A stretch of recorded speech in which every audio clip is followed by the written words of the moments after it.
If you're moving to Atlanta or you are currently here and you're thinking about buying a home here in the Atlanta area, there are some homes that I would just not buy, or I would caution you on taking a closer look at before you make that big purchase decision. I've got 7 different things that I would caution you on, so let's get into them right now.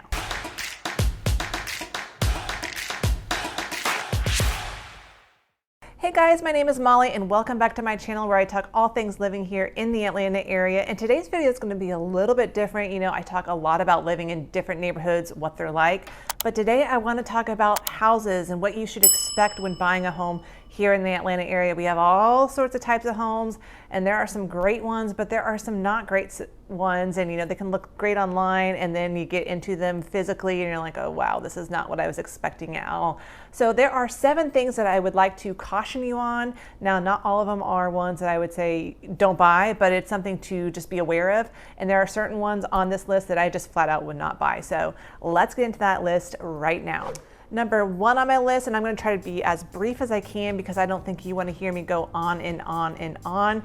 But number 1 is I want you to be aware of buying an old home. Now, I am not saying do not buy an old home. My goodness, we would have a housing supply shortage if that would happen because Atlanta is full of old homes. But I just want you to be aware of some of the pitfalls with an old home. They can look great. They have some charm. I mean, I live in an old home. I'm in the 1930s home. This is my living room. It doesn't look old there, right? It's been a renovated home, but there are still some things about an old home that you need to be aware of.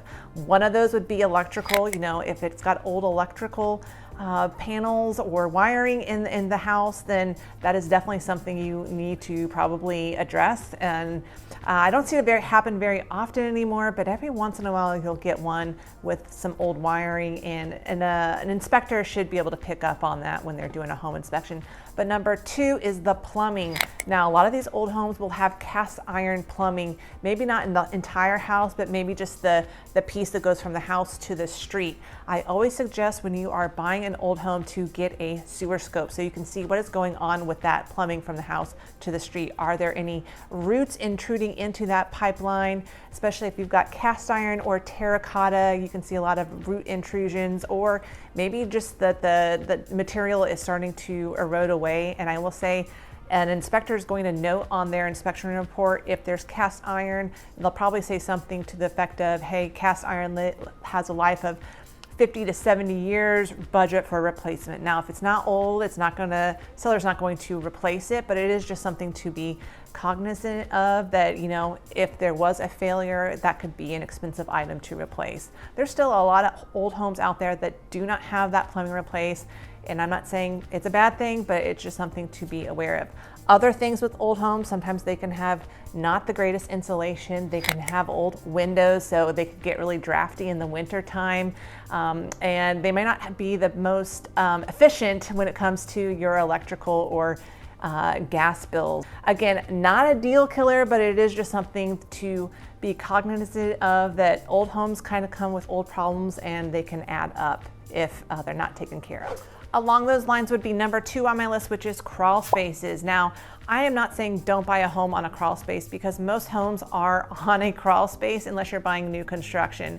But what I want you to do is go out and check in that crawl space. Does it smell musty in there? Is there a vapor barrier covering any kind of exposed dirt to keep down the moisture levels? That's the biggest problem I see in crawl spaces, is that the moisture is not being taken care of. Homeowners kind of forget about their crawl space, don't check on it from time to time, and then you get mold growth. Number 3 on my list, this is a home I would not buy here in the Atlanta area, and that would be a home where the lot is sloping towards the house.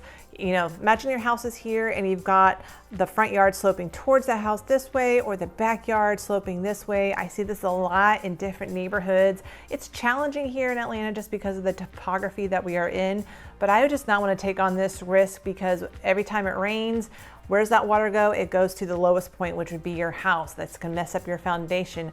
Of course, you can work with a landscaper to help redirect that water, but that's just not a risk that I personally would want to take on. Number 4, this is a home I would not buy, and that would be a home in a floodplain. There are definitely a lot of streams in the Atlanta area where there's homes that are in a floodplain. Then you have to get flood insurance that can cost anywhere from $700 to $4,000. that part doesn't actually really scare me, or even the threat of a flood happening, because how often does that really happen? But what concerns me is just the resale value and the time it would take to resell a home in a flood zone. I've seen some really cute homes, then they just sit and sit and sit because nobody wants to take on that. They find it risky, and so people just don't want to buy them. So unless you're in 2021, where I feel like people were buying anything, they didn't care if it was in a flood zone or whatever, they were just buying it.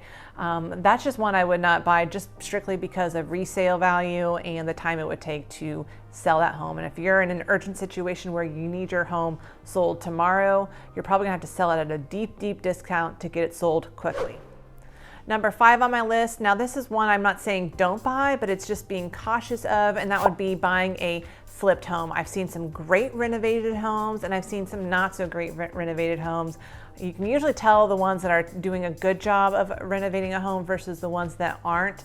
You can just see where they cut corners, if they're just slapping on paint.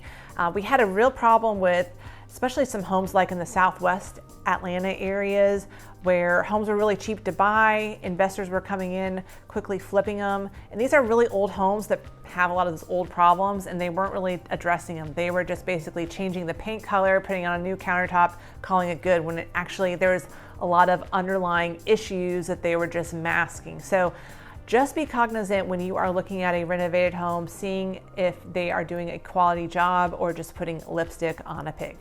Number 6, if you are seeing a price that seems too good to be true, just know there's a catch. And I will say in Atlanta, when you're looking for homes, there are a lot of catches that you can find yourself in when looking at a home. It's great, and a lot of issues that come up is that, one, the home is on a busy road, it's next to a power line, there are train tracks next to it, it's right next to a prison.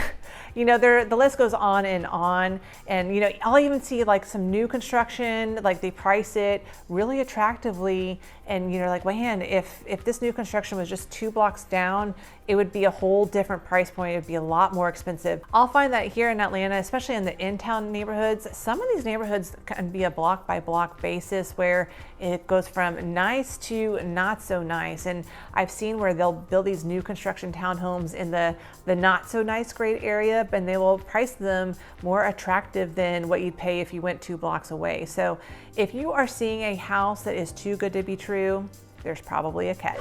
And number 7, this is more of a caution for you, but check out the trees that are surrounding the home.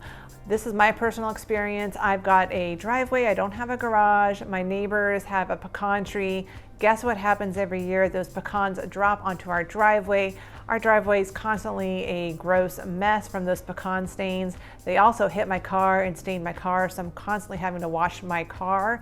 But also, if you've got a house that's surrounded by pine trees, it can look really pretty, but you're probably gonna have a lot more maintenance with a house covered with trees over your roof, because you're gonna constantly be blowing stuff off of your roof to keep your gutters clean. So there's a little bit more maintenance with that. Just remember that here in Georgia, that if you have a neighbor's tree that falls on your house from an act of God, guess who gets to pay for cleaning and removing that tree? It's not your neighbor, it will be you. The only way a neighbor is really forced to pay for a tree removal if it falls on your house is if you could prove that they were neglecting the health of that tree, which is probably hard to do. Now, I'm no lawyer, but my guess is it would be hard to prove negligence. So just a couple things to keep in mind is check out the trees in the yard. Are they going to be problematic? Are they going to cost a little bit more to maintain? Just something to think about.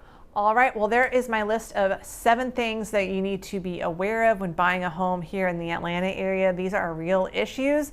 I hope this was helpful for you, but as always, if you are thinking about making a move to the Atlanta area or are here and are thinking about buying a home and you want to talk further about some of your concerns, reach out to me, shoot me a text, give me a call, send me an email. All my contact information is below.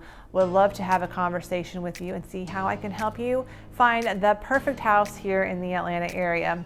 Okay, that's it for today. If you see me out in the wild, make sure you say hello. I love running into you. But until next time, I'll see you around the neighborhood.